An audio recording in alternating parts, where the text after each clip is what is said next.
আপনি কি কখনো অনুভব করেছেন জীবন যেন একেবারে বিপদের ঢেউয়ে ভেসে যাচ্ছে? মনে হয় আর কেউ সাহায্য করবে না। শুনুন, বিপদের চূড়ান্ত মুহূর্তে আল্লাহ সাহায্যের হাত বাড়িয়ে দেন। আজকের গল্প আপনাকে দেখাবে কিভাবে আল্লাহ সাহায্য একেবারে শেষ মুহূর্তে আসে। আসসালামু আলাইকুম ওয়ারাহমাতুল্লাহি ওয়া বারাকাতুহু। আজ আমরা এমন একটি বিষয় নিয়ে কথা বলবো যা আপনার মনকে শক্তি দেবে, যা আপনাকে হতাশা থেকে মুক্তি দেবে।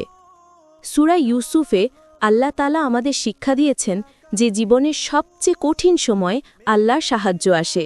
যেমন ইউসুফ আলাইহিসসালাম ছিলেন, তার ভাইরা তাকে ঠেলে ফেলেছিল কূপে, দাসত্বের জীবন, ভুল সমঝোতার সম্মুখীন, কিন্তু তিনি কখনো আল্লাহর উপর ভরসা হারাননি। আমরা অনেক সময় জীবনকে কঠিন মনে করি, সমস্যা, দুঃখ, হতাশা আমাদের ঘিরে ফেলে, কিন্তু মনে রাখুন, বিপদের চূড়ান্ত পর্যায়ে আল্লাহর সাহায্য আসে। যখন সব আশা শেষ মনে হয়, আল্লাহর সাহায্য এসে জীবনকে নতুন দিশা দেখায়।